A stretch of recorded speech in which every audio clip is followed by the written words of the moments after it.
This is tutorial number 91, and it covers how to use the Compass Translate Part feature within CATIA v5. To start off, open up tutorial part number 87, which is located on the DVD. So what we're going to do is I'm going to show you how to use the compass to translate and move around your part. So in a previous tutorial, we used the translate feature to translate the part, but using the compass, it allows you to have more freedom, more flexibility, and it's a lot easier to use. So what we're going to do is I'm going to throw it onto a face here, and we're going to translate it straight up. So to move the compass, what you have to do is highlight that red square there, click, drag, and drag it onto whatever you want. So you can do either flat faces like that, or an edge, a straight edge such as that. So right now we'll put it on this flat face here. So let's throw it on the face here. And what we're going to do is translate it straight up. Now we're going to open up this part body here, and what we're going to have to do is select the components that we want to move. Now in the part, you're able to select, say, an individual pad and move it, but the pocket's not going to move along with it. So you're going to want to select everything to make sure that everything's moving together. So again, and there's two ways to move with the compass. So you can either move just by clicking on it and dragging it, or if you double click, you have a manipulation for the compass in here that allows you to be more precise, type in the values, and increment it.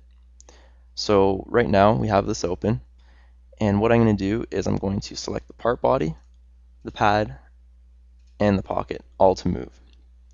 Right now I have the W direction, so going straight up at 100, so I'm going to move it 100 straight up.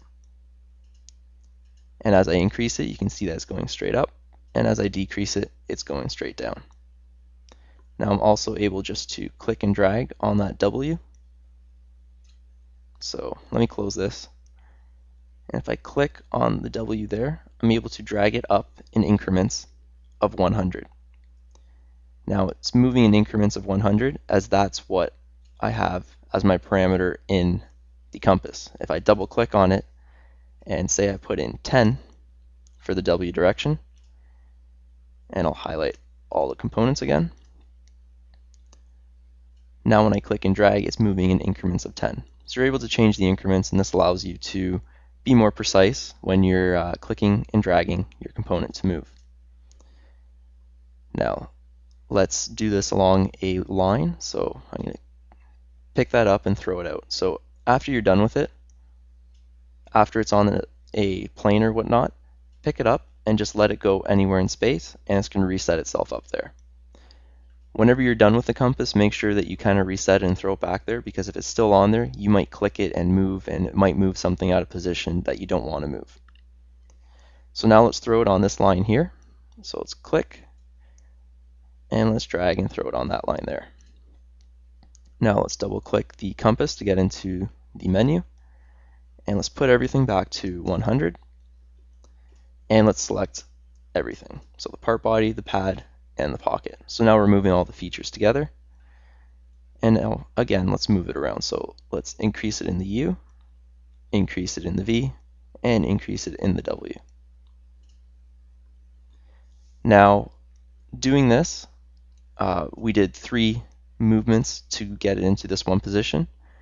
You're also able to put all 3 of those movements into one click. So when I click that, it's doing all 3 at the same time, set at what you have. And it's going to show you the overall distance or the resultant of your move.